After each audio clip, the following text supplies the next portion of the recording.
J'adorerais que tu te présentes, William. Non, bah, c'est très gentil. J'espère être un minimum intéressant pour quelqu'un. Tu veux qu'on fasse maintenant, du coup? On fait cela? On peut faire ça maintenant si tu veux.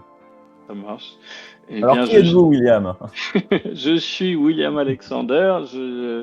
Je suis, j'ai du mal à définir ce que je fais et ça n'aide pas du tout à me vendre. Euh, En gros, mon rôle maintenant est devenu le fait de réaligner la tech avec le business sous toutes ses formes. Donc, c'est aider les équipes techniques sur des questions techniques, aider les équipes business sur des questions business, et surtout aider les organisations à ce que ça roule, à ce que le tout soit aligné et on optimise le mieux les process, mais tout en gardant la qualité de vie de tout le monde. Et oui, on peut faire mieux, plus vite, moins cher, et en étant tous trop contents. Je sais que toi et Anthony, vous raisonnez souvent sur ce qui est de l'ordre de la technique, de la littérature, de comment les choses se fabriquent. Et toi et moi, William, on a souvent discuté et raisonné sur tout ce qui est de l'ordre de l'organisation. Donc, quelque part, on est un beau trio. C'est d'ailleurs le mélange de bouquins est là. Ouais. Hein. Voilà, il y a de la tech là-dedans, il y a de l'orga, il y a des trucs qui sont purement de l'ordre du management. Enfin, Est-ce voilà. que tu les as organisés dans une sorte de Conway ou tu tentes une reverse Conway? Là, juste, ils sont là où ils sont sortis des cartons. Donc, je referai une organisation un jour. Mais ouais, il y a des trucs comme ça. Oh, c'est celui que je cherchais son nom depuis tellement longtemps qu'il Ah faut ouais? absolument qu'il faut absolument que je lise.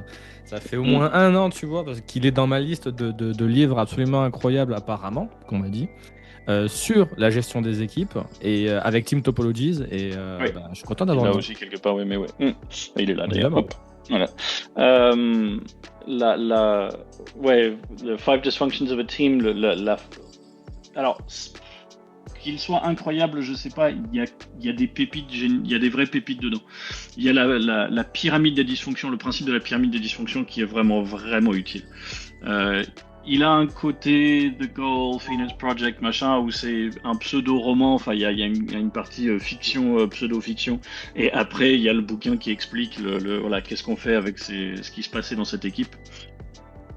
Bon, je vais tout un petit peu maladroit les fictions de ce type-là, mais ouais, non, il y a plein de trucs à apprendre de ce bouquin, quoi.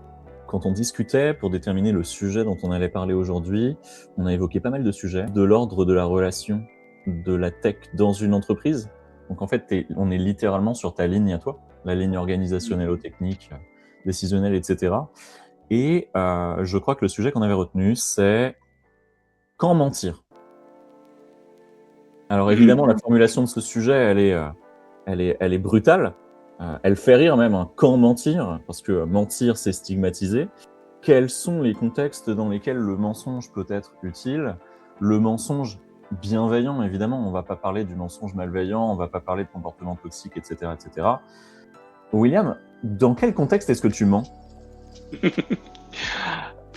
Alors, pour moi, il y a un contexte à établir. Il y a le moi consultant, donc moi, William Alexander consultant, quand est-ce que je mens. Et il y a quand est-ce que je conseillerais à mes clients ou à différents niveaux à l'intérieur de chez mes clients de mentir. Moi, mentir, il y a un seul cas. Et c'est un cas qui est plus de l'ordre de la responsabilité vis-à-vis de mon client. Parce que mon client, même si je tiens toujours aux équipes avec qui je travaille et je fais tout pour eux, mon client, c'est l'entreprise. Donc, je peux parfois avoir accès à des informations que la direction ne veut pas que les employés sachent. Donc, Bien sûr. notamment, un tel, on va le virer. Ça, c'est arrivé plusieurs fois. C'est arrivé plusieurs fois où j'étais au courant que quelqu'un allait se faire licencier et que la personne juste après m'envoie un message, bah alors ça s'est bien passé, machin. Bah ouais. Mais là j'ai une obligation envers mon client et c'est quelque part c'est aussi une obligation envers l'employé parce que c'est pas de moi qu'il doit l'apprendre. C'est pas de moi externe qu'il doit apprendre ce genre de choses. Donc Et ça peut être pareil pour, je sais pas moi, un plan social, ça peut être pareil pour on a perdu tel client, il y a des choses où c'est le mensonge, c'est pour protéger les personnes pour qu'ils apprennent ça des personnes qui ont la responsabilité de là en parler, et les personnes avec qui ils sont, que ce soit par hiérarchie ou par même les membres de la même équipe. Hein. Il y a des clients où je suis très intégré dans les équipes, il y en a où c'est un peu moins, où je flotte un peu autour. Voilà. C'est marrant que tu mentionnes un cas. Ton premier cas ici, c'est un cas d'exemple. Je comprends parce qu'en réalité, ce que tu es en train de dire, c'est le seul mensonge que tu t'autorises à dire, c'est le mensonge de l'ordre du parler d'une voix et d'une responsabilisation des bonnes personnes. Que ce soit toujours en fait de la bonne personne qu'il s'agisse. Je suis d'accord avec toi dans le sens où le moment où toi tu décides d'en parler à la place de la personne responsable de ce sujet, bah, c'est le moment où en fait tu es en train de casser ton organisationnel. Tu es en train de bypasser les canaux de communication établis. Qu'ils soient bons ou mauvais, on n'est pas en train de dire bon ou mauvais. Ouais, je suis en train de prendre une responsabilité qui n'est pas la mienne et d'endosser, et surtout pour des mauvaises nouvelles. Bon, pour les bonnes nouvelles aussi, hein, heureusement j'ai eu aussi des moments où j'étais au courant de bonnes nouvelles d'investissement, d'embauche, d'augmentation, etc., où j'étais au courant avant les autres, et voilà. Limite là, ça c'est beaucoup plus difficile à ne pas dire, hein, on a envie de voir le sourire des gens, mais c'est pas mon rôle. Là effectivement c'est un mensonge pour rester dans mon rôle, rester dans mon scope, et de laisser le rôle aux autres qui est le leur. Mais bon, alors, en dehors de ces cas-là, je ne mange jamais avec mes clients. Établir une espèce de ce genre de relation, quelque part je suis dans le si tu n'arrives pas à entendre ce que j'ai à te dire, je vais toujours le dire, je vais toujours faire très attention pour le dire comme je pense qu'il doit être dit. Mais ce sera dit. Ouais, mais ce sera dit. Voilà, il y a des vérités qui sont difficiles à entendre. J'ai un client en ce moment, ils ont un projet, un truc sur lequel ils bossent, où il y a un hard deadline, il y a un deadline qui est fixé par des événements qui sont externes à l'organisation, et ça ne sera pas prêt.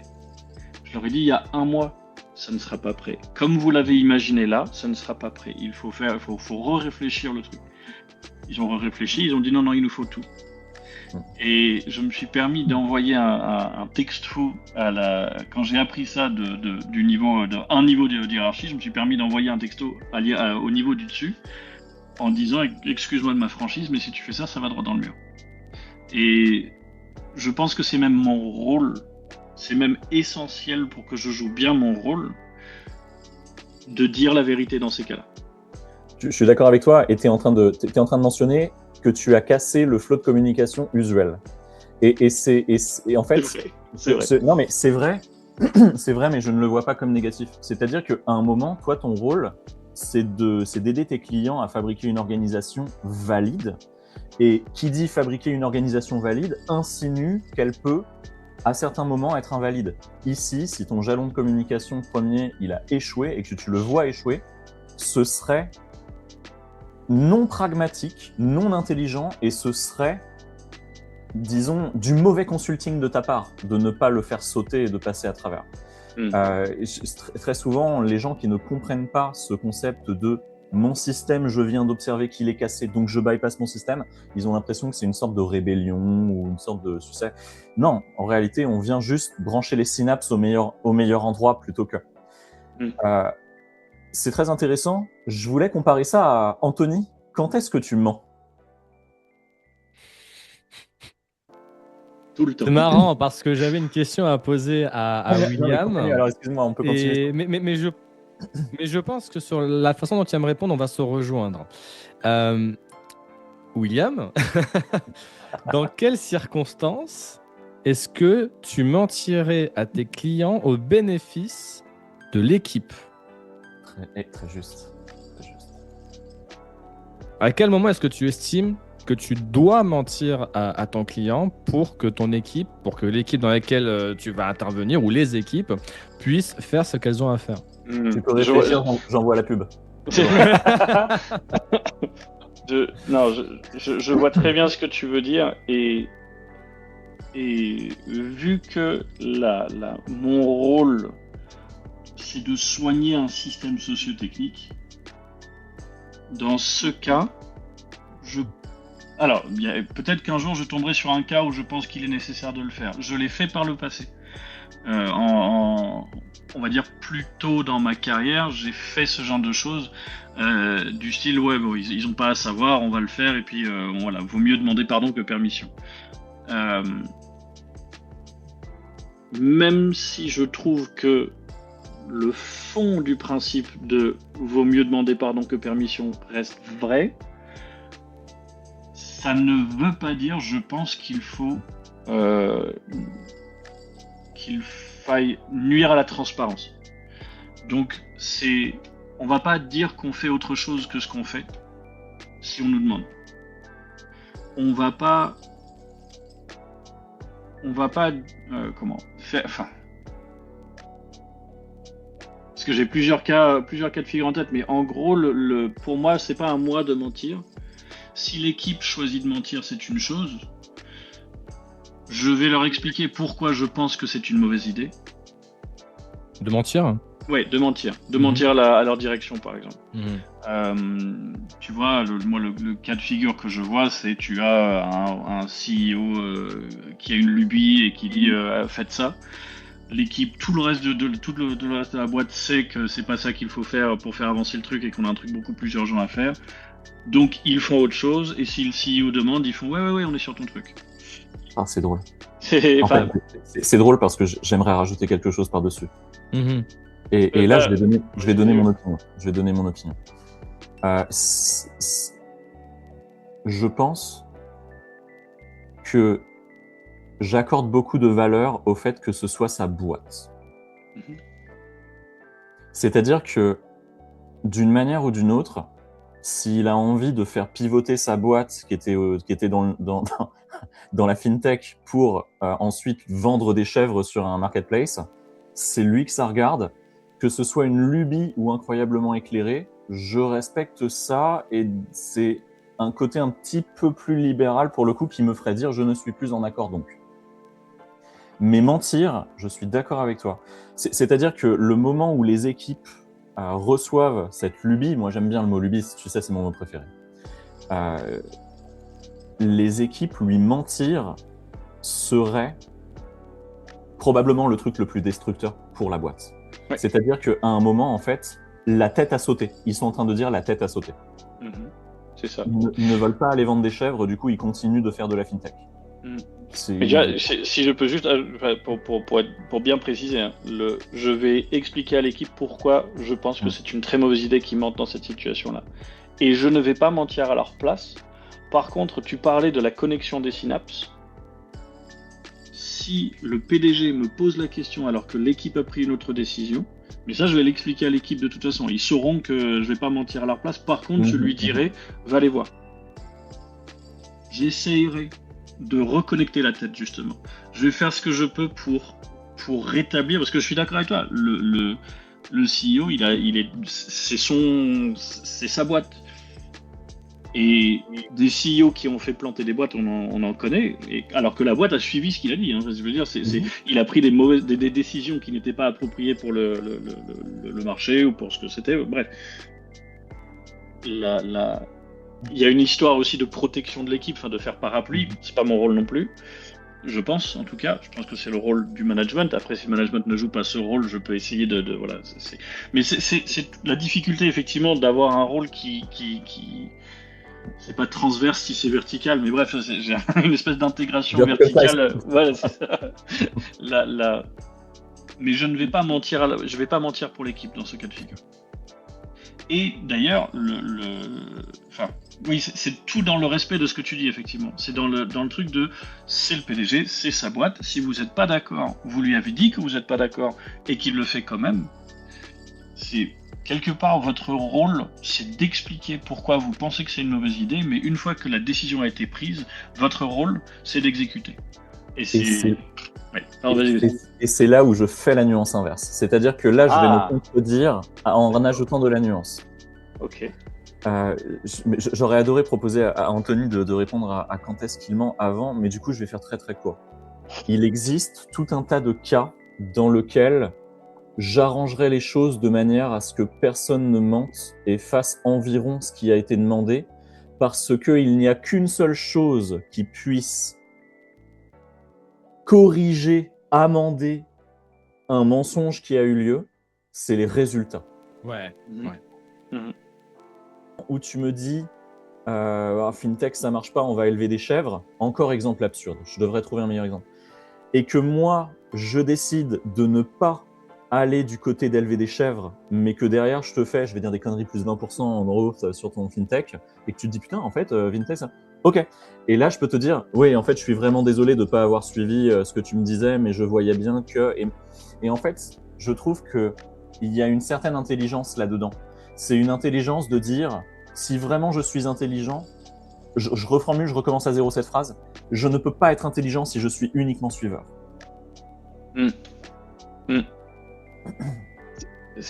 Et après, tu vois, dans le cas de figure dont tu parles, j'ai un peu proposé au client dont je vous parlais là, j'ai dit au tech lead, il me dit mais tu sais, je peux pas lui dire non. Et je lui ai expliqué, en fait, tu peux, mais tu n'as pas besoin de lui dire non en fait. Ouais. Lui il t'a dit fais ça. Et en fait comment pour reprendre un peu sur cette nuance, il y a des rôles à l'intérieur d'une organisation. Il y a des rôles stratégiques, il y a des rôles tactiques, il y a des rôles qui mélangent les deux. Si tu es... Enfin, c'est clair que le CTO d'une fintech, quand le CEO dit on va vendre des chèvres, le CTO va dire ouais, peut-être pas. Enfin, c'est ça, là, c'est clairement son rôle, c'est de discuter de la stratégie technique de la boîte et de parler stratégie. En fait, c'est tellement contextuel.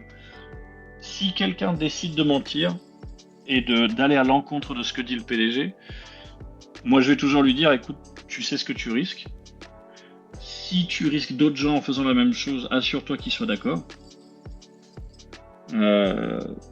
Et si tu leur dis pas et que tu plantes le truc et que là tout le monde finit au chômage, écoute, bah tu vois si toi tu peux endosser ça.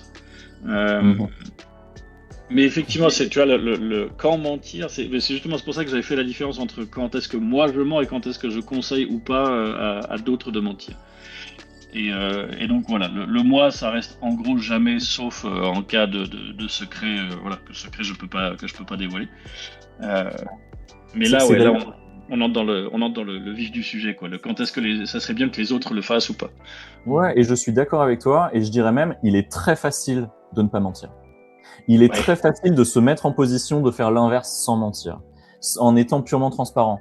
Il y a quelque chose que j'ai souvent recommandé à des ingénieurs, mais c'est quelque chose que je recommanderais à toute position de contributeur, voire même de tech lead trop hiérarchique. C'est-à-dire le tech lead trop hiérarchique, c'est-à-dire le tech lead qui a moins de pouvoir qu'il devrait avoir, de fait ou implicite, de fait ou explicite. Le conseil est le suivant. Prends explicitement la responsabilité. Par exemple, un ingénieur vient me voir et admettons qu'on soit dans une pyramide. Et il me dit « Joey, j'aimerais faire ça, machin, je voulais savoir ce que t'en penses. » On parle. Il m'exprime le truc « je vais mettre tel techno, tel truc, tel process en place, machin, j'aimerais ça. » Et en fait, ça, c'est une première méthode. La méthode alternative, c'est de dire « Joey, voici les résultats que j'aimerais atteindre. J'en prends 100% la responsabilité. Joey, toi CTO, je te retire la décision. » Cette phrase demande beaucoup de courage. La réalité, c'est qu'une fois qu'on l'a prononcée une fois, on y devient vite addict. et de moins en moins de courage est nécessaire parce qu'on voit que ça peut être bien pris. Et je peux t'assurer, je vais parler au nom d'un groupe, je déteste faire ça, mais je peux t'assurer que son CTO, ou ton lead, quand il entend, ton lead peut-être pas, le CTO on va dire, le CTO quand il entend « je prends l'entière responsabilité, je vais t'amener du résultat, c'est moi qui décide, je fais, je fonce », il n'entend pas que ça. Il entend « dans mon équipe, j'ai quelqu'un qui fonce, qui va m'amener des trucs, j'ai de la force, quand je pars en vacances, ça va bien se passer », et tout un tas d'autres bêtises de ce genre. Et ça, là, ça fait du bien à l'esprit.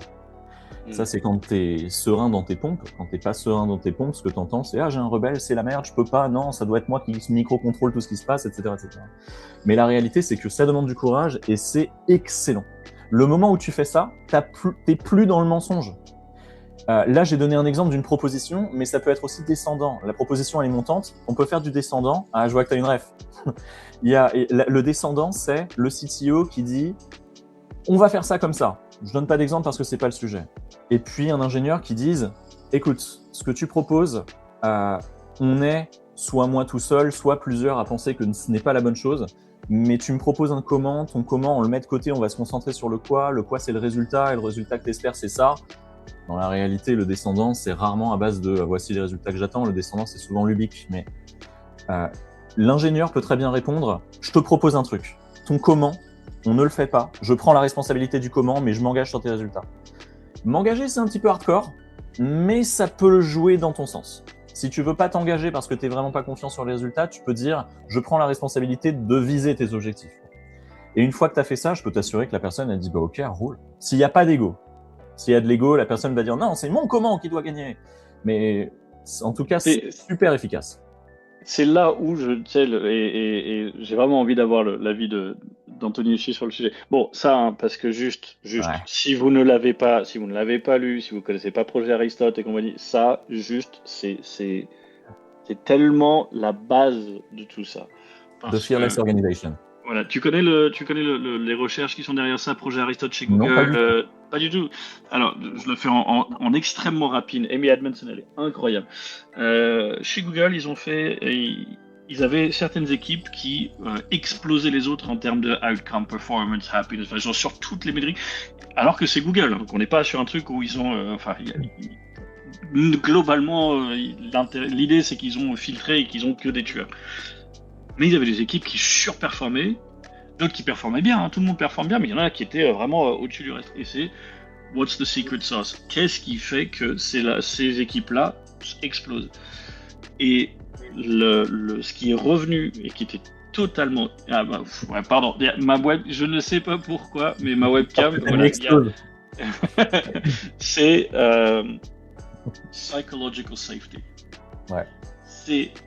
C'est avoir le droit et voir la responsabilité de dire ce que tu penses et pourquoi, et de prendre la responsabilité des choses, et que lorsque tu prends la responsabilité de quelque chose et que ça plante, qu'on vienne pas te virer, qu'on vienne pas te punir, qu'on vienne pas te voilà.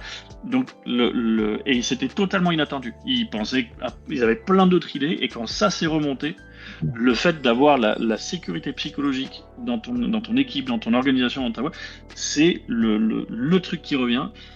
Et tu vois, ça revient exactement à ce que tu disais, parce que tu parles d'ego, tu parles de CTO qui veulent absolument que ce soit leur commande, tu parles de le CTO qui est serein dans ses pompes. Toi, clairement, c'est ton cas.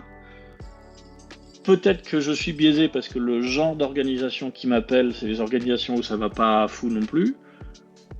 Mais je pense que c'est une très petite minorité, parce que je pense que c'est une très petite minorité d'êtres humains, de manière générale. Et surtout, si tu as des CTO qui se sentent menacés, soit par leur propre syndrome de l'imposteur, soit parce qu'ils ont le CEO qui veut les contrôler. J'étais dans des trucs ultra toxiques de ce point de vue-là, où vraiment le CTO il n'avait que le titre, et que c'était les founders qui imposaient tout, et lui tout ce qu'il pouvait faire c'était parapluie par rapport à l'équipe. Bref, c'est une boîte qui a fait 3 CTO en 2 ans, enfin bref. Je pense que ce genre de cas de figure est très rare. Après, ce que tu dis sur les outcomes, ça, justement sur les résultats, tu parles de s'engager. Je trouve que ce qui est même encore plus intéressant quand c'est possible, et c'est le genre de choses que j'essaye d'accompagner mes clients vers ça, c'est la phrase de Dave Farley dans Continuous Delivery, c'est « Optimize for learning ». Pars du principe que tu te plantes et fais des paris qui sont corrélés à ta confiance dans la capacité à fournir le résultat. Donc, si t'es pas très confiant, fais un tout petit pari, trouve quelque chose, trouves une expérience que tu vas pouvoir faire qui va augmenter un peu ta confiance. Est-ce qu'on est sur le bon chemin ou pas? Donc c'est de l'agilité, mais carrément, on est sur l'agilité, mais pas juste au sens delivery, on est dans la... C'est l'état d'esprit. Ouais, c'est ça, c'est l'état d'esprit. C'est littéralement ça, agile. C'est ça. C'est quand tu l'appliques à toute une organisation, c'est je pense, tu vois, on prend ton exemple. Je pense qu'élever des chèvres, ça va augmenter notre chiffre d'affaires de 20%. Ok. Est-ce que tu es prêt? Le Jeff Patton, le mec qui a écrit User Story Mapping, il a un graphique par rapport à ça que je trouve génial. Et je crois qu'il appelle ça les stupid zones. C'est genre, tu veux pas prendre des décisions dans ces zones-là parce que c'est stupide. Et en gros, il parle des paris que tu es prêt à faire. Qu'est-ce que tu es prêt à parier? Et en gros, c'est genre a cup of coffee, lunch, a week's salary, a month's salary, your car, your house, your company. Enfin, tu sais, et c'est ça qui augmente. C'est genre, t'en es où sur ta confiance? Qu'est-ce que tu serais prêt à parier? Des jalons de confiance, c'est drôle. C'est pas mal. Ouais, c'est drôle. C'est une excellente idée. Ouais, c'est drôle. Ça fonctionne dès l'instant où tu as une équipe dans laquelle il n'y a pas un décisionnaire et des exécutants, mais dans lequel tout le monde est à la fois un peu développeur, un peu product, un peu designer, et tout le monde est investi dans le produit en fait. Mais en plus, ça, il parle de ça, je pense, surtout pour les décideurs. Mais effectivement, ça marche encore mieux quand tout le monde est impliqué. Mais c'est quand on parle, justement, tu parlais, Joey, de prendre la responsabilité des résultats, de s'engager, etc. C'est dans une fearless organization, le but, c'est qu'on soit capable de discuter, alors toujours au bon niveau, hein, si tu as une boîte de 5000 ingénieurs, non, tout le monde ne va pas être impliqué dans chaque décision. Il y a des décisions stratégiques qu'il faut prendre et c'est la direction qui est prise avec les avis des différentes... Enfin, bref. Tu segmentes à ce moment-là. Tu segmentes, tu peux avoir des stratégies qui sont globales. Non, pas une équipe, hein, je parle d'une boîte de 5000 ingénieurs, mais tu peux avoir une stratégie qui est globale à la boîte. Oui. Justement, tu as une fintech et tu vas pivoter dans l'élevage de chèvres, ça implique tout le monde. Là, on est vraiment sur une stratégie. Voilà. Évidemment. Et bref, les 5, même si je trouve que 5000 ingénieurs, c'est un peu exagéré. Aucune boîte devrait faire 5000 ingénieurs. Beaucoup de chèvres, quoi. C'est ça. Mais que l'idée, c'est toujours quel est le risque que je devrais prendre par rapport à ma confiance dans mon comment. J'ai mon objectif. Mon objectif, c'est plus 20%. Mon objectif, c'est réduire le churn. C'est peu importe quel outcome on a choisi, il y a le choix du comment on va y arriver. Et il y a je pense que ce comment, il va m'amener vers cet outcome. Donc c'est qu'est-ce que je suis prêt à parier? Si je suis prêt à parier un café, non, je ne vais pas pivoter toute la boîte vers l'élevage de chèvres. Et ça, c'est the stupid zone. Ça, c'est genre les stupid decisions. Vraiment, regardez ces talks qui sont énormes. Et il est toujours un peu pressé parce qu'il a plein de trucs à raconter. Il sait qu'il n'a pas le temps, mais et quand on est capable en tant qu'organisation de prendre des décisions de cette manière-là à toutes les échelles, que ce soit stratégique au niveau du C-suite, que ce soit à l'intérieur d'une équipe, on va dire value stream, un streamline team pour être dans les trucs simples, parce que bon, si c'est une feature team ou même si c'est une équipe front quelque part, même s'il y a d'autres problèmes organisationnels à l'intérieur, si on arrive à optimiser pour apprendre, partir du principe qu'on ne sait pas et tout mettre en œuvre pour mieux savoir, pour savoir plus. Optimize for learning. Si on peut faire ça, tous les autres problèmes s'effritent finalement. On peut travailler sur d'autres choses derrière. C'est the law of 63. En tant que consultant, tu débarques dans une nouvelle boîte, tu vois 63 trucs qui vont pas. Tu vas pas pouvoir tous les réparer, t'en choisis 3, les 60 autres tu les laisses de côté, tu les feras peut-être un jour. Et pareil, parfois quand tu bosses sur un des 3, quand tu as fini un des 3, il y en a 5 autres qui viennent de disparaître. C'est ça. Donc c'est l'agilité encore en fait, là-dedans. Quand tu viens t'attaquer au problème racine, que tu t'attaques pas aux symptômes mais à la root cause, tu vois que immédiatement la plupart des problèmes sont liés à cette root cause. Systems thinking, c'est tout là-dedans. Systems thinking, c'est qu'est-ce qui a fait dans notre système que cette erreur, ce problème, cet inattendu puisse arriver? Qu'est-ce que nous on a fait en tant qu'organisation pour que ça se passe comme ça. Là, on parlait des incentives juste avant, c'est exactement ça. C'est un exemple parmi d'autres. C'est pas le seul ingrédient dans un système, mais ça en fait partie, notamment dans une entreprise où tu as ton salaire et tu as ta variable, par exemple. Moi, l'idée d'avoir une part variable sur les salaires, je suis profondément contre. Je pense que à moins d'avoir une structure incroyable d'aligner d'aligner la part variable vraiment avec les outcomes désirés de l'entreprise, ça c'est très compliqué, je pense. Pour moi, sinon, non, on fait un fixe qui sera supérieur à la variable d'avant. Et les gens vont dire, ouais, mais qu'est-ce qui motive mes équipes? C'est si tu as embauché quelqu'un qui n'arrive pas à se motiver par l'objectif de l'entreprise, il est là le problème. C'est pareil, c'est system thinking. Pourquoi tu as quelqu'un dans ton équipe qui a besoin d'être motivé par le pognon? Si sa seule motivation c'est ça, c'est que tu t'es planté dans ton embauche en fait. C'est excellent.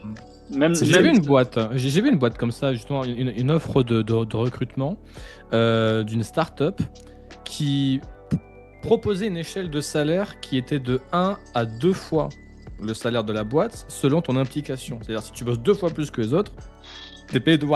Mais quels sont les indicateurs? En fait, moi, la première question que je me suis posée, c'est que tu mesures quoi, en fait? C'est quoi ton unité de mesure? Tu mesures le temps passé? Le feeling du boss. C'est exactement ça, le feeling du boss. Est-ce que j'ai l'impression... voilà. Oh, dur. Non, il y a des boîtes qui font ça, ouais. Mais tu sais, j'avais proposé à un client, il faut que je les revoie, là, ça fait un moment.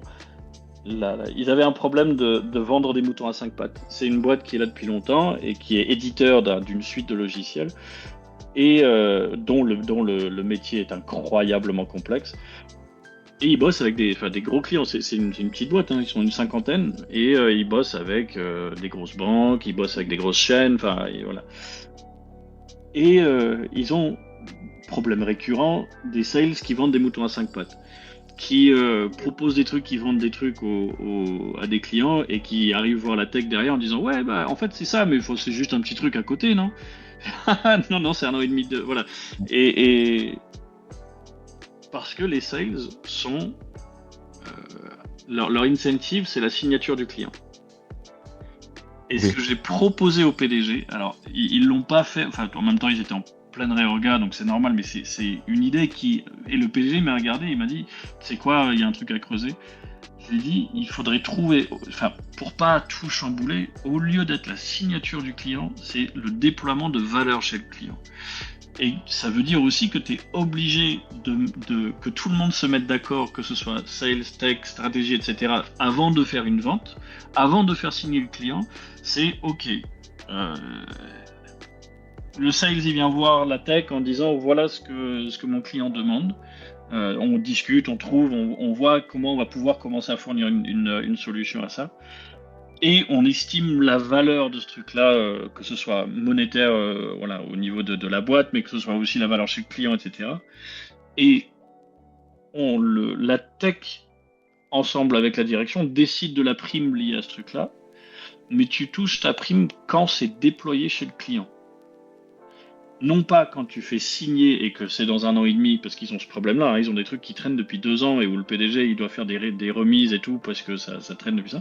Et non, c'est au moment où ce truc est déployé chez le client et que le client est content. C'est malin parce que il y avait en effet un désalignement entre la tech et les sales à ce moment-là, et tu es en train de dire, ça aura probablement un effet que j'arrive à deviner. Le premier effet que j'arrive à deviner, c'est le sales tentera de vendre des choses déjà en foutant les techs dans la boucle pour que ce soit le plus rapide possible. Ça, c'est un premier effet que ça aura, c'est sûr. C'était mon but avec ça, j'avais pas mal réfléchi à ça. Et en gros, et ce que je voulais proposer avec ça en plus, c'est pas un très gros changement, en vrai.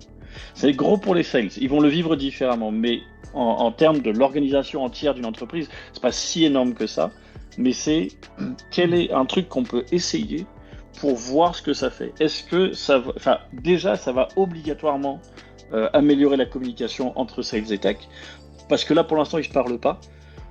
Et si toucher ta prime dépend de parler à la tech, tu vas parler à la tech. Bien sûr. Et en plus, l'idée, c'est le déploiement de valeur. Donc, tu alignes le sales sur le fait de fournir de la valeur au client. Pas de fournir de la valeur à son entreprise, mais de fournir de la valeur au client. Et bon, malheureusement, ça c'est pas fait, donc je ne sais pas si ça aurait marché ou pas, mais c'est le genre de réflexion, je trouve, qui est nécessaire. On est totalement partir de Quand mentir, j'adore, et je veux vraiment connaître l'avis d'Anthony, parce que tu n'en as pas parlé encore. Donc, si vous êtes d'accord, on fermera cette immense parenthèse, mais mais ça, voilà, je vais essayer de faire un segue, de revenir. Les sales qui mentent à la tech ou qui mentent à leurs clients, c'est ah oui, mais on va pouvoir vous faire ça. Ça, c'est un mensonge. Ça, c'est mentir parce que tu ne sais pas en fait. Si tu n'as pas parlé à la tech, si tu ne sais pas, enfin voilà, tu l'as fait pour suivre ton incentive qui est j'aimerais bien avoir ma prime à la fin du mois. Là, je vais signer 2 millions d'euros. On va me filer une grosse prime, plutôt que avoir un système qui te pousse à bien. J'allais dire à bien faire ton boulot. C'est pas très précis comme truc, mais à travailler dans l'intérêt à long terme de ton entreprise. Voilà. Avec clôture de parenthèse. Bon, Ok. Anthony. Est-ce qu'on va avoir finalement la réponse à la question tant attendue depuis 1 heure? La question quand mentir, mon avis à moi, Oui. c'est une question qui est extrêmement intéressante. Mais je vais peut-être avoir un avis un petit peu divergent. Parce que jusque-là, on a parlé du principe qu'on est dans un mouvement de changement organisationnel. Donc on est en train d'introduire un changement. Et ce changement, il part du principe qu'on est tous d'accord pour changer. Ok. Quand on est dans ce système-là, on peut discuter des choses et se parler ouvertement. Mais quand on est dans un système qui est fermé au changement, c'est beaucoup plus compliqué de passer par ce chemin-là, en fait. Moi, je parle en tant que développeur, par exemple, si j'arrive en tant que freelance ou CD dans une boîte et que je vois qu'il y a des choses qui ne fonctionnent pas du tout et que je vois que je viens d'arriver, donc du coup, je n'ai aucun crédit dans la boîte, éventuellement que je suis un développeur de 3 ans ou 5 ans d'expérience, je ne suis pas dans une position de force dans laquelle je peux pousser les décisions. Ça arrive très souvent, peu importe la boîte dans laquelle vous êtes, surtout si c'est des très grosses boîtes avec beaucoup de bureaucratie, c'est extrêmement complexe. Donc moi, je vois la chose de 2 angles, en fait, la bottom-up et la top-down. En fait, la top-down, c'est celle qu'on a vue jusqu'ici, c'est on veut repeindre une maison en rouge, on se met d'accord, on fait un chantier, on repeint la maison en rouge. Bottom-up, pour moi, ce serait plutôt, on va chaque jour, discrètement, peindre 1 cm² en rouge, jusqu'à ce qu'à la fin, la maison soit toute rouge. Une autre métaphore, ce serait celui de la métridatisation. Je sais plus comment on dit. En gros, c'est le principe de tous les jours, petit à petit, prendre un petit peu de poison pour s'accommoder en fait au poison en grande quantité. Et moi, ce que je considère comme étant un mensonge acceptable, c'est celui dans lequel on dit oui, on va faire les choses comme on a toujours fait, mais en réalité, on est déjà en train d'introduire un tout petit changement. Et avec la répétition et avec l'effet boule de neige, on peut amener un grand changement. Ok. Donc je vais prendre un exemple qui me vient en tête parce que c'est celui que j'ai le plus vu en entreprise. C'est celui dans lequel les développeurs doivent encore estimer les tickets et dans lesquels les produits, c'est pas censé être leur taf, mais les produits demandent des estimations, demandent des comptes et empêchent parfois les développeurs même de faire preuve d'initiative ou de faire leur travail correctement. Par exemple, non, on ne fait pas de refactorisation, on n'a pas le temps, on ne fait pas de test, on n'a pas le temps. Alors, je pense que vous l'avez vécu, je pense que vous l'avez vu, c'est quelque chose qui parle absolument à tout le monde. Ben, dans ce cas-là, moi, ce que je ferais, et ce que j'incite les développeurs à faire, c'est de dire, OK, vous n'avez pas besoin de leur dire que vous allez être dans un processus de refactorisation, de redesign ou de tester le code. Okay, c'est quelque chose qu'on est en train d'introduire petit à petit. C'est pour eux de loin de la perte de temps parce qu'ils n'ont pas les moyens de voir le gain que ça va produire sur le long terme en productivité.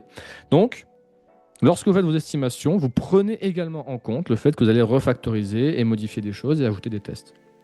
Ok. C'est pas vraiment un mensonge. Je vais dire, ok, j'ai ce ticket-là à faire. Normalement, si je le faisais tel qu'on l'a fait jusqu'à maintenant, ça prendrait 2 heures. Bah là, je vais prendre le double du temps. Ça va me prendre 4 heures, tu vois. Et pour moi, c'est le mensonge qui est parfaitement acceptable dans le sens où on sait que sur le long terme, si c'est bien fait, ça va forcément produire de la valeur. T'as quelque chose à dire là-dessus, Joey? Tout à l'heure, je disais, le Le long meilleur terme. moyen de corriger un mensonge, c'est le résultat. Le résultat. Ben, c'est exactement pour ça que j'ai rebondi tout à l'heure là-dessus. C'est de mesurer l'output de ce qu'on est en train de faire. Mais déjà, ne serait-ce que faire...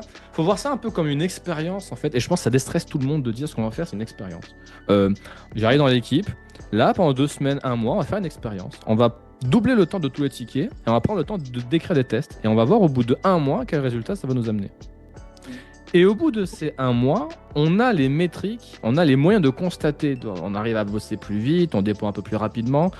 Même une métrique, je sais que toi ça a beaucoup de parler de jouer, une métrique, mais difficile à quantifier, mais pour moi qui est extrêmement saine, extrêmement importante, c'est le bonheur. J'allais dire, je le savais. Le bonheur. Là, est-ce qu'au bout d'un mois, t'es plus content de bosser sur le code base? Si la réponse est oui, pour moi c'est gagné, tu vois déjà. Si tu trouves que ton travail a plus de sens et que tu es plus content de travailler dessus, c'est une boucle positive. Et pour moi, c'est un mensonge qui est parfaitement acceptable. Enfin, c'est même pas vraiment un mensonge dans le sens où... C'est ça. Tu n'es pas en train de dire ok, on va aller straight to the point, on va pas tester, on va pas refactoriser. Je suis juste en train de dire le temps que j'ai passé à faire cette feature, tout compris, 2 fois plus de temps. C'est effectivement, c'est là où c'est une question de définition. Effectivement, je ne considérerais pas ça comme un mensonge. D'ailleurs, tu parlais de la joie de travailler dans le code base, tout à fait aligné avec ça. Et il y a le fameux, donc il y a la mesure inverse de ça, qui est le WTF par minute. Oui. J'étais micro anecdote. J'avais été appelé en pompier, mais il y a une dizaine d'années, quand vraiment je faisais du dev et une start-up qui était à 2 semaines de leur première livraison énorme client, leur lead front a fait un abandon de poste. Et il avait raison parce que ce qu'il y avait derrière, des expressions ternaires multi-imbriqués, mais sans même être formaté ligne par ligne, enfin vraiment des trucs, et là le WTF par minute était extrêmement élevé, à un tel point que à l'époque on était tous co-located, on était autour d'un même bureau, autour d'une même table, et il y avait une sonnette au milieu. Et quand tu tombais sur un truc comme ça, j'ai fait ding, et donc t'avais le côté juste dans le nombre de ding, t'avais un jugement de la qualité du code. Bref. Mais pour rebondir, effectivement, je ne pense pas dans ce cas de figure qu'on soit sur du mensonge. Ouais, pardon. Ce que tu dis là, c'est intéressant. En fait, je reviens sur différentes choses. C'est pas un mensonge, oui, parce qu'en réalité, il suffit juste de l'exprimer correctement. Et il y a un trick qui est très sympa, c'est d'abstraire le comment auprès des responsables. Ouais. Abstraire le comment auprès des responsables, c'est dire littéralement, ouais, là, on a détecté un problème, ça pourrait vraiment foutre la merde. Je t'explique même pas exactement, je reste flou. Mais la personne, elle se dit, littéralement, regardez, je vais le roleplay juste pour la blague. Je dis, ouais, William, là, on a détecté un truc, ça pourrait vraiment foutre la merde. Putain, c'est pas cool. Toi, tu veux pas que ce soit la merde? Non, moi, je veux pas que ce soit la merde. D'accord, bah, tu sais quoi, en fait, je vais tout gérer de mon côté, t'inquiète, je t'explique même pas comment, t'as pas besoin de savoir comment. Ah non, j'ai pas besoin de savoir comment, j'ai trop de choses à faire. En fait, c'est ça. En fait, et ça, là, c'est vraiment la psychologie classique d'un tech lead ou d'un leader ou d'un machin. Et c'est pas être gentil ou méchant, c'est pas ça le sujet, encore une fois. Le sujet, c'est communément, c'est ça, c'est-à-dire que je veux pas savoir comment.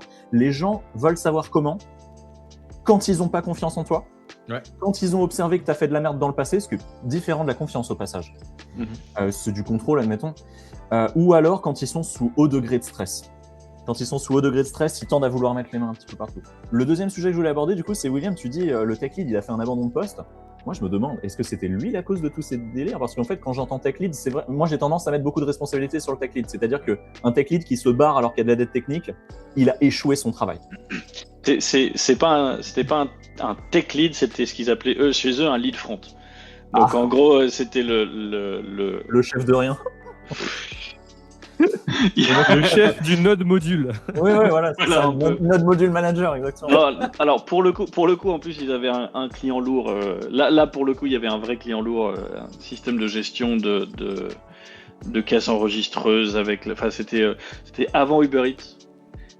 Et en gros, ils faisaient une espèce de Uber Eats avec. Enfin, c'était genre, comment tu payais ton resto à travers cette plateforme. En gros, ils géraient toute la comptabilité, même de chaînes de restaurants.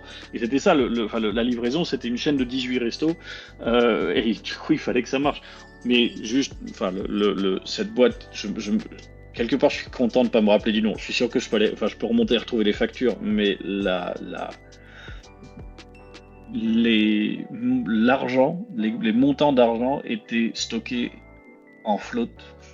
Ouais. Et moi, et moi, je le savais pas. Moi, je récupérais des trucs en front, je récupérais des données en front. Et 3 mois plus tard, ils me disent, ouais, il y a des écarts au niveau de la TVA. Non, sans blague.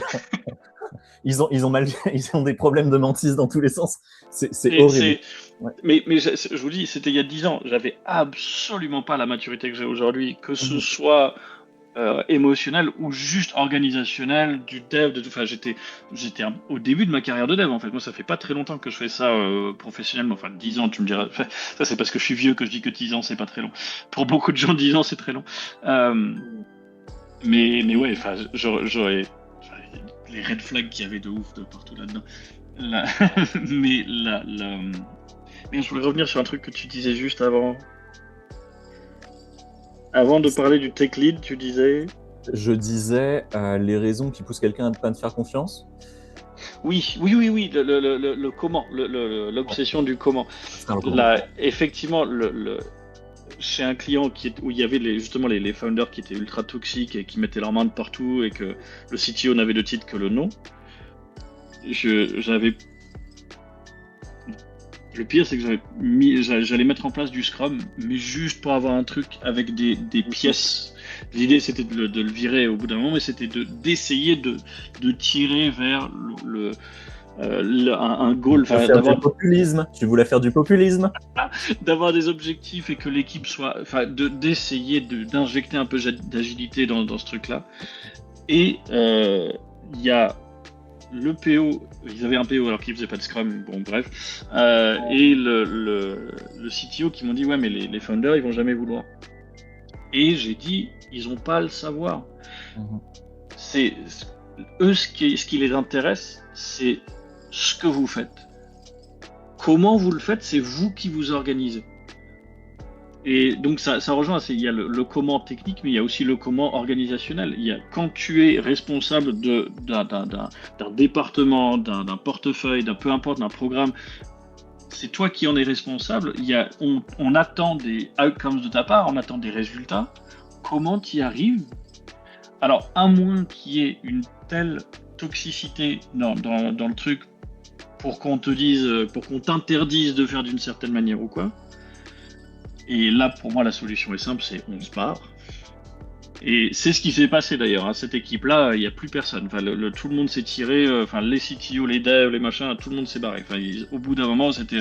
Enfin, ils avaient tous leur CV à jour. Ils étaient en train de chercher à côté, mais pendant les quelques derniers mois. Et c'est pour ça que je trouve qu'on n'est pas de l'ordre du mensonge. Le bottom-up, repeindre la maison à 1 cm par 1 cm, moi j'adorerais que ça marche au niveau des boîtes. Mais ça n'apporte jamais un changement pérenne. Et ça me déprime, ça devrait pouvoir le faire. Ça serait tellement beau qu'on y arrive. Mais si tu n'as pas le buy-in de quelqu'un de la direction, là, je le vis avec le client immense que j'ai commencé à travailler avec l'équipe en disant écoutez, vous êtes dans une institution qui est tellement énorme, on n'a absolument pas le contrôle sur tout ce qui se passe autour, on va rien pouvoir changer à ça. Par contre, on va pouvoir changer comment on s'organise en interne.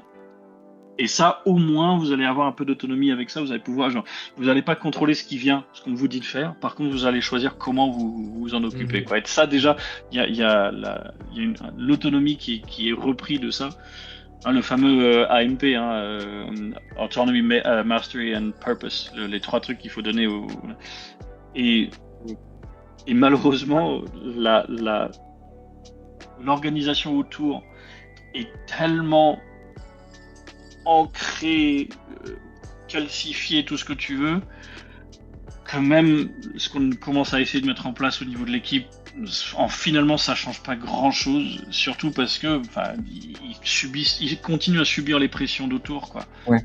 C'est une question de dynamique et de flow, et le flow descendant sera toujours plus fort que le flow montant de toute façon, d'où les inverse cone maneuver, dont les tentatives d'aller en fait envoyer un missile là-haut de manière à ce que ça retombe. Ouais, mais il faut les deux en fait, il faut les deux. Ouais, et tu disais Anthony, quand il y a des gens qui sont réticents au changement, l'écrasante majorité des gens sont réticents au changement.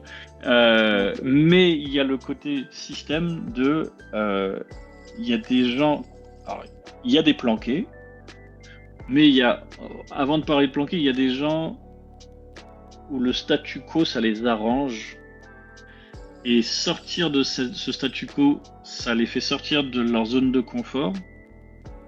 Et si quelqu'un n'est pas d'accord pour sortir de sa zone de confort, faut pas le forcer. On en parlait une fois. On en parlait. Il y a un petit côté où, dépendamment du rôle du jalon, de la capacité de retrouver un emploi derrière de la personne, la décision va être bien différente. Il en va de la morale personnelle, malheureusement.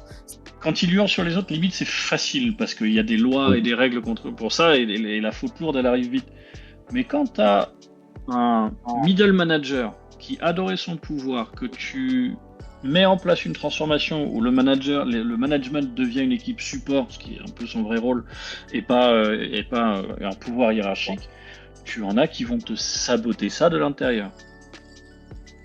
Et là, qu'une entreprise soit, dans ce cas-là, obligée par l'État de se saboter elle-même, ou de filouter pour essayer de... Tu vois, c'est parce que s'il refuse la rupture co, il refuse la rupture co. C'est parfaitement son droit.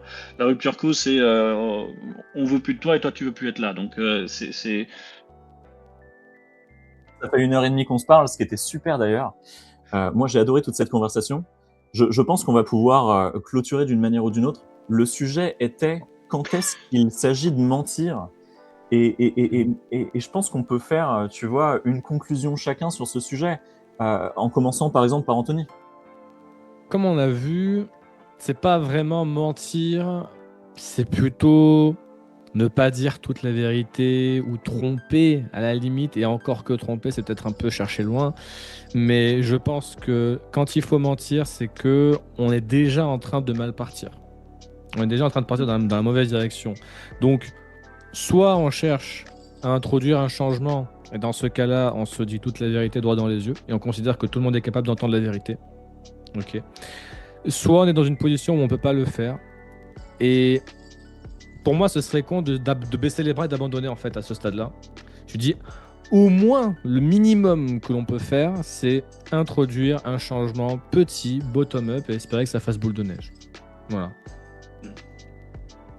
Je pense qu'on est, en fait, finalement, je pense qu'on est d'accord et que que c'est, je pense pas que ce soit mentir ce que tu dis là, effectivement, de se concentrer sur le quoi et de mettre le comment de côté, j'ai beaucoup aimé Joel, t'inquiète pas, le comment je m'en occupe, mais le quoi que tu veux, on va le faire, ou le résultat que tu veux, on va y aller. Ouais, et comme tu dis aussi, Anthony, quand tu te retrouves dans une position où tu te dis que mentir ce serait bien, c'est que tu t'es planté quelque part. C'est qu'il y a besoin, enfin, faut revoir un peu la copie, faut voir ce qui se passe pour que tu ressentes ce besoin et globalement, quand tu te mets à mentir, tu fais boule de neige de l'autre côté. Tu tombes dans un cercle vicieux où en sortir ça devient très compliqué. Donc, en gros, quand mentir, jamais, sauf en cas de secret où c'est. Alors ça c'est pour moi et pour ma position de consultant, c'est quand c'est pas à moi de le dire, c'est pas à moi de le dire. J'encouragerai toujours les personnes qui sont censées le dire de le dire. J'essayerai de leur faire comprendre que ne pas mentir c'est dans leur intérêt, mais voilà, de ne pas dévoiler ce genre de choses moi-même. Et pardon, une dernière parenthèse, promis. Mais c'est juste quand tu parlais d'introduire des petits changements et d'espérer que ça fasse boule de neige. Moi, il y a le principe des skunkworks que je trouve super intéressant. On pourrait limite faire tout un truc dessus. En gros, tu montes une organisation secrète à l'intérieur de ta boîte. Et il y a des cas où ça a super bien marché. Je crois qu'à la base, c'est un truc de défense. Je me demande si c'est pas genre Northrop Grumman ou quelqu'un comme ça. C'est une boîte dans la défense américaine. Et il y a un truc officiel aujourd'hui qui s'appelle Skunkworks, mais et qui s'occupe de tous les trucs secrets en gros. Mais quand t'as une boîte où ça va ultra ultra mal, tu peux parfois, il faut avoir beaucoup de monde, je pense, dans la boîte. Tu peux monter une espèce de pseudo-organisation à l'intérieur qui s'occupe de ce qui va pas. Donc, est-ce que c'est un mensonge? Ouais, t'es en train de cacher quelque chose. Ouais, mais Mais c'est pour le plus c'est- grand bien. It's for the greater good, tu vois. Voilà, c'est ça. Voilà, comme tu as dit, Joey, hein, c'est le résultat qui dira. Si tu te plantes et que tu tires tout le truc vers le bas, c'est encore plus problématique. Mais en gros, ouais, je pense qu'on est d'accord que mentir, ça, c'est le signe d'une organisation qui va mal. Et donc, commencer par ne pas mentir, c'est globalement une bonne idée. Et de mon côté, je pense que je donnerais un conseil. Le conseil, c'est transformer. Alors, si votre premier réflexe, c'est de se dire « je pourrais mentir dans ce contexte-là », essayez de faire en sorte que ce ne soit pas un mensonge, dans le sens où je pense qu'on devrait faire l'inverse, donc je vais faire l'inverse, je dis que je vais faire l'inverse. Ce n'est plus un mensonge. C'est évident que vous faites l'inverse. Le conseil que je donnerais, c'est il existe des contextes dans lesquels mentir est valide, parce que le mensonge, c'est un outil, et qu'il existe des contextes dans lesquels cet outil est le meilleur outil. Mais attention à ne pas croire que cet outil est un outil commun, évident, obligatoire, réflexe. Parce que le moment où on commence à mentir, on devient un menteur. Et quand on devient un menteur, les gens le savent. Vous pourriez même peut-être vous dire « je mens pour défendre l'équipe et l'équipe le sait », mais l'équipe sait que vous êtes un menteur. Et ça a de plus lourds impacts derrière sur qui vous êtes. C'est jamais sans coup. Bien sûr. C'est vrai. Merci beaucoup William pour ce podcast. On part sur une petite voix de radio pour finir. Merci de votre accueil, c'est toujours chouette de discuter avec vous et puis j'espère que ça pourra se renouveler parce que là voilà, discuter avec vous, même si on n'enregistre pas, c'est pas grave, juste on en Avec grand discute. plaisir. C'était avec grand plaisir.